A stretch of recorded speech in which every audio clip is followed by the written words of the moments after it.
So very good morning. Today we are going to discuss the topic types of experimental design. So here experimental design is generally the procedure through which an experiment can be conducted. It describes a systematic way of conducting an experiment. So the experiment can be conducted either as individual or as group. So the experimental design is divided into two types. Single subject experimental design and the second one is group experimental design. Coming to the first one, that is single subject experimental design. So when the experiment is conducted on an individual to analyze an individual, then the design which is prepared is generally termed as single subject experimental design.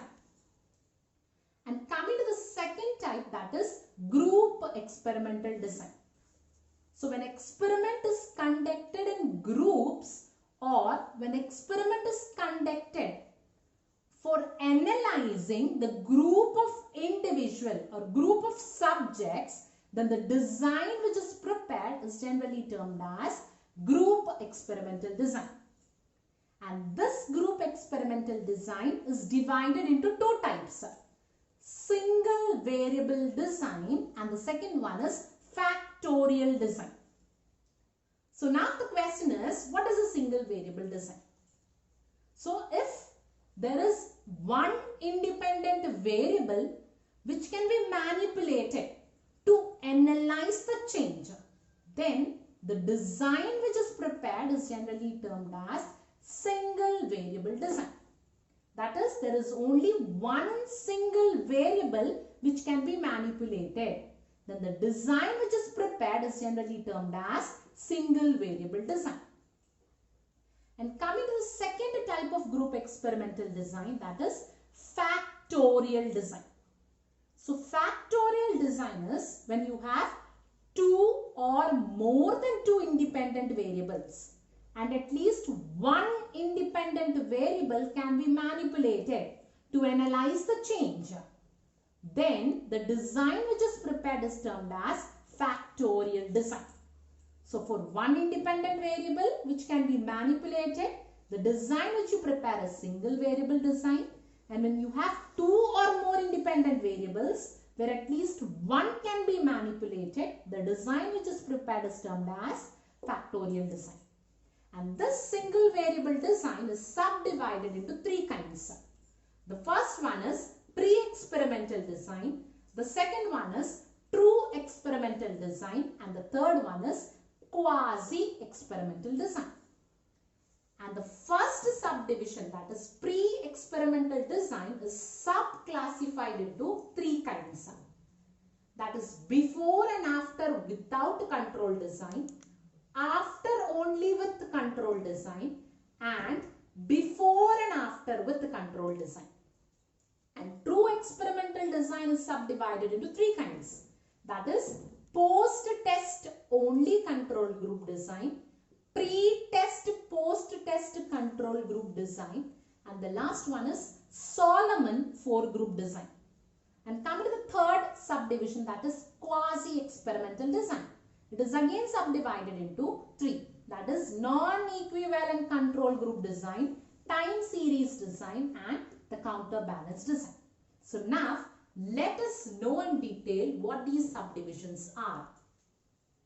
So coming to the types of pre-experimental design. So what pre-experimental design is, they are those design in which a subject or a group is observed after a treatment to find out whether that treatment causes any changes in the variable. Those types of designs are generally termed as pre-experimental design. So as we have already discussed, it is of three kinds. So let's discuss one by one in detail. So coming to the first one, that is before and after without control design. So under this design, what happens is, a treatment area or a sample is selected, and before the treatment the dependent variable is measured. and treatment is given to the selected samples. And after the treatment, again the dependent variable is measured. This type of design is generally termed as before and after without control design. And the effect or the result of this design is generally measured by subtracting the level of phenomenon before the treatment from the level of phenomenon after the treatment. Clear? This is what is described in the form of a diagram. So the diagram shows that first the treatment area is selected. That is, samples are selected. And the second thing what is done is level of phenomenon before the treatment. That is, you will examine the samples before you are implementing a treatment. That is, you are giving a change. And then treatment is introduced. That is, you are bringing a change. And then you are measuring the phenomenon after the treatment is introduced. So when you subtract the difference after the treatment from before the treatment, you can find out the treatment effect. That is, if you are selecting an employees, before giving training to the employees, if you measure the performance, and after giving training, measure the performance and find out the difference, then that is termed as before and after without control design. The second type of pre-experimental design is after only with the control design. That is, under this method, two samples will be selected or two test areas will be selected. The first one is test area and the second one is control area. So here what you have to know is what is test area and what is control area. Test area is a sample in which treatment is given, where the independent variable is continuously changed. Whereas control area is the untreated group. The samples where no treatment is given, where no change is made. Then those samples are generally termed as control area. So under this method, test area and control area are selected. And treatment is given only in the test area. And the dependent variable is measured after the treatment is given. And control area is measured without the treatment. And the difference between the test area and the control area will be the treatment effect. Okay. That is, under this method, you will select a test area and control area. You will introduce the treatment only in the test area. And you will measure the performance after the treatment is given. Whereas in control area, without the treatment, you will measure the performance. And the difference between the test area and control area performance will be the effect of your study. Take an example. You are selecting two groups of employees. So the first group is A and the second group is B. You are giving training to A group and you are measuring the performance. You are not providing training to B group and you are measuring the performance. So the difference between the performance of A group and B group will show you the change in the performance. So that type of design is generally termed as after only with the control design. And the third type of design is before and after with the control design. So under this design even, two areas are selected, test area as well as control area. And the performance of the test area and control area are measured for a particular period of time. And then treatment is introduced in the test area. And the performance is measured in both the areas for an identical period of time. Then the result can be indicated from the performance before treatment and performance after treatment. This type of design is generally termed as before and after with control design. That is what is depicted in the form of a diagram. So you have to select two areas, that is two samples, test area as well as control area. So test area is where treatments or experiments can be introduced, where changes can be made. Control area is an area where no treatment is introduced, that is untreated group, is generally termed as control area. So test area as well as controlled area is examined for a particular period of time. How they are performing before any treatment is introduced, it is examined for a particular period of time. And after that, treatment is introduced in the test area. Okay, and you will measure the performance of test area and control area for a period of time. So the change can be indicated from the difference after treatment and the difference before treatment. Okay, that is, take an example, you are selecting two group of employees, group A and group B.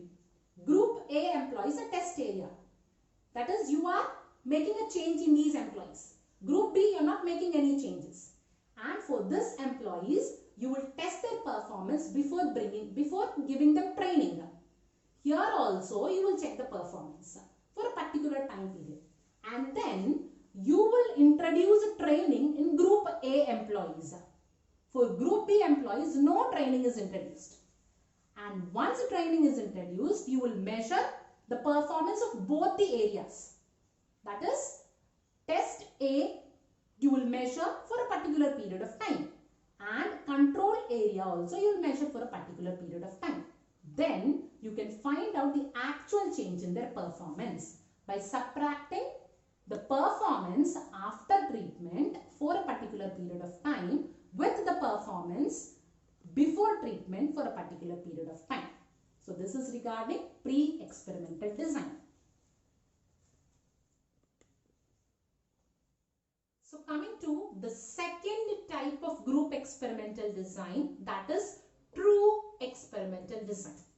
So this true experimental design is generally considered as a best design because through true experimental design, the researcher can clearly analyze the cause and effect relationship of variable. Clear? That is why this design is generally considered as a best design. So in order to use this design, there are three criteria which the researcher has to follow. The three criteria are, the first one is experimental and control group. The second one is researcher manipulated variable. And the third one is random assignment. So coming to the first criteria. What the first criteria says is, when you are using a true experimental design, you should have at least one experimental group and one control group.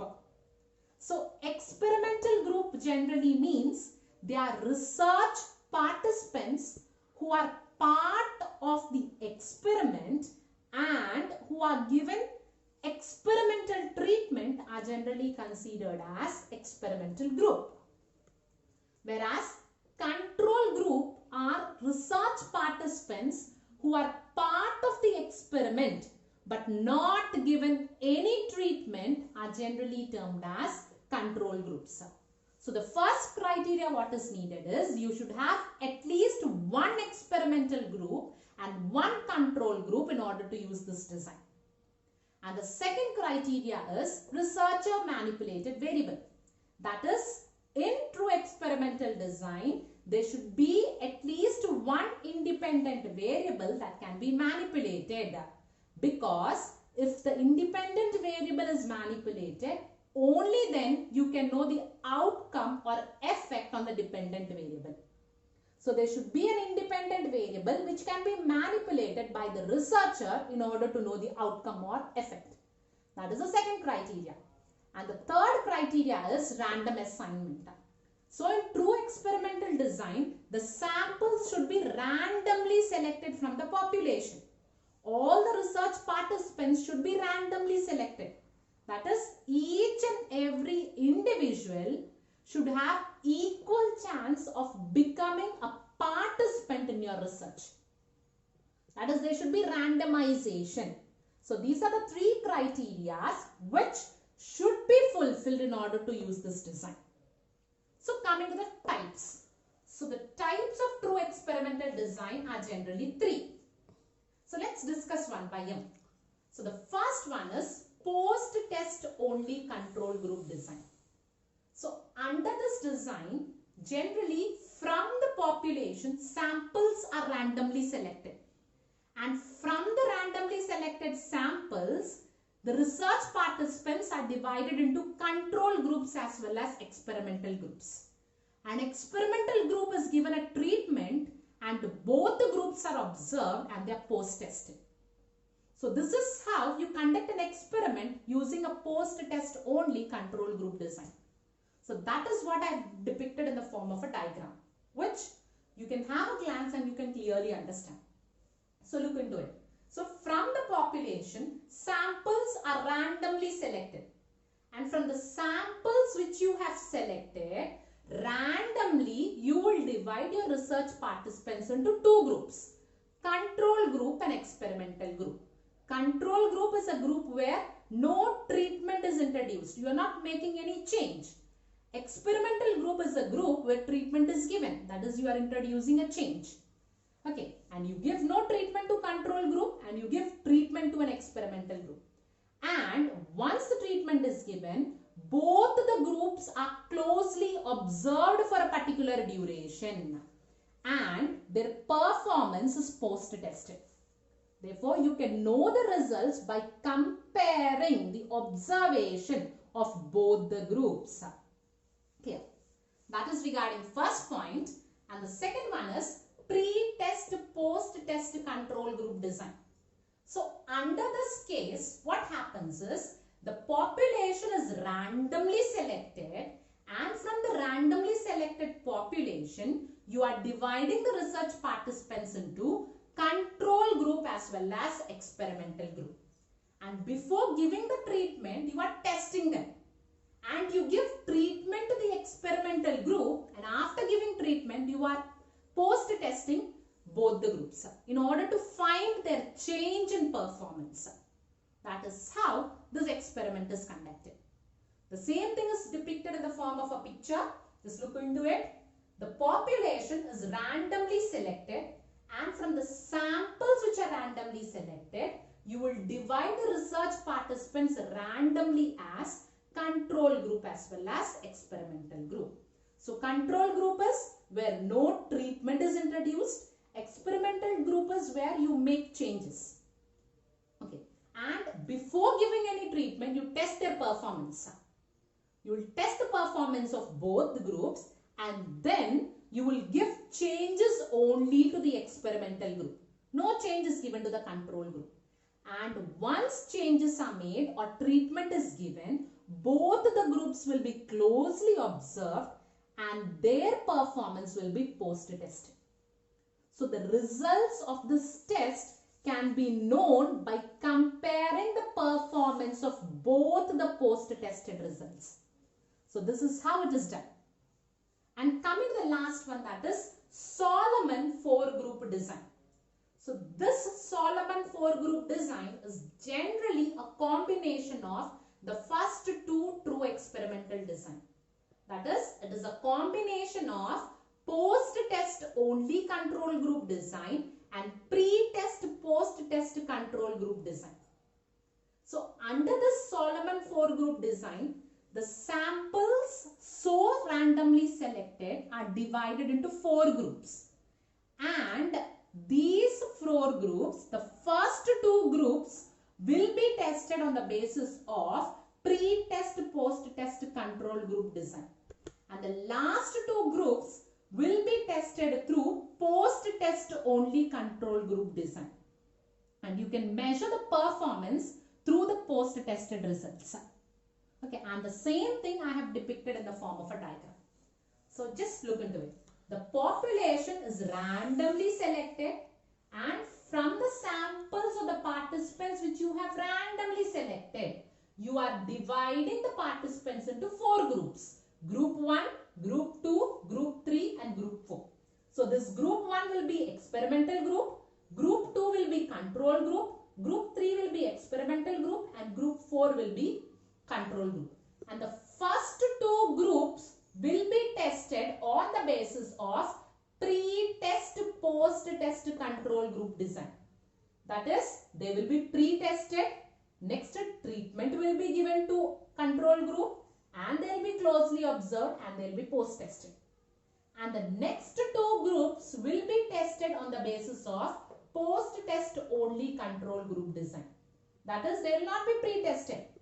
Treatment will be given to experimental group. Both the groups will be closely observed and they will be post-tested. So the performance can be measured, or the outcome can be measured by comparing the results or outcomes of 4 groups. This is regarding true experimental design.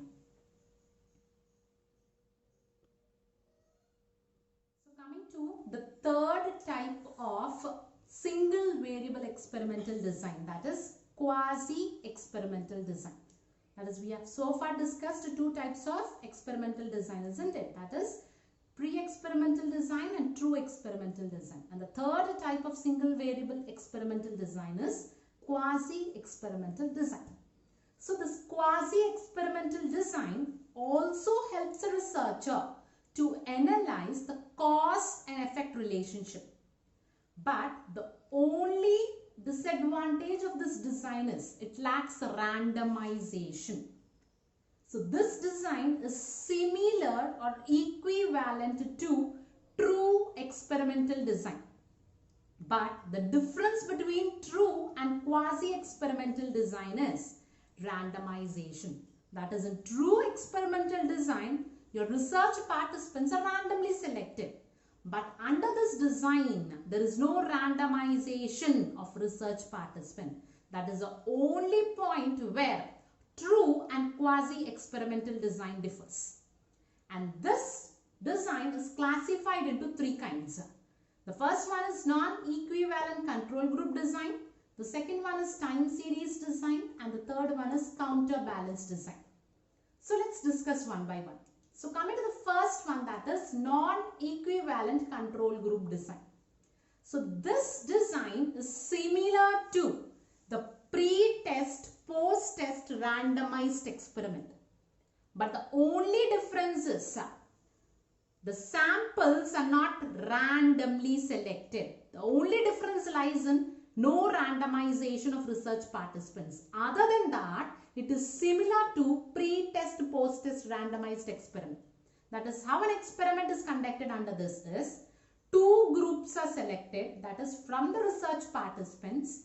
The research participants are divided into control groups and experimental groups. That is, they are not divided on the basis of randomization. Instead, these control groups and research experimental groups are selected from the clustered units, or selected from schools, or selected from counseling groups. Okay, and both the groups are pre-tested. A phenomenon is taken and both the groups are pre-tested. And treatment is introduced to the experimental group. And later, both the groups are post-tested. And once post-tested, we can compare the performance of both the groups and we can find out the cause and effect. This is how experiment is conducted on the first head. And coming to the second one, that is time series design. So this design is similar to before and after without the control design. It is similar, same. Okay, and under this method, that is time series method, there is only one group which is taken for conducting an experiment. That is, there is only one experimental group which is taken. There is no control group which is taken under time series design. So the research participants are selected from the clustered units or from schools or counseling groups. And they are classified as experimental group. So experimental group is a group on which treatment is given. Experiments is conducted. And this experimental group is pre-tested repeatedly at different intervals. That is, on a phenomenon, they are pre-testing the experimental group at different intervals. That is, before giving any treatment. And next, treatment is introduced to the experimental groups. And again, they are post-tested repeatedly at different points of time. So, what is the difference you find is, in before and after without control group design, the experimental group is pre-tested only once. And treatment is given and then they are tested once.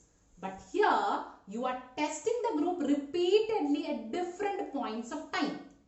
Next, you are giving a treatment and you are testing the group at different points of time. This will show the comparative performance of the group on a phenomenon at different points of time. Clear? That is regarding time series design. So, example, when you select an employee, so you will test the performance of employee before giving any training at different points of time. Next, you will give training, and once training is given, you will test the performance of the employee at different points of time. That is time series design. And coming to the last one, that is counterbalanced design. So under counterbalanced design, even under this design, experiment is conducted using only experimental groups. Control groups are not taken. Rather, under counterbalanced design, different experimental groups are taken. That is experimental group 1, experimental group 2. But under this method, what happens is, you give different treatments to different groups at different points of time and then compare the performance.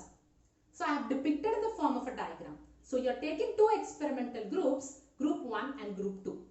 You are giving treatment 1 to group 1 and you are post-testing. After treatment is given, you are testing the performance. Next, you are giving treatment to 2 and again you are testing the performance. Whereas in group 2, first you are giving treatment to 2 and then you are post-testing it. Next, you are giving treatment 1 and you are post-testing it. So this design helps you to analyze the efficiency of different treatments. That is, once treatment 1 is given, what is its efficiency?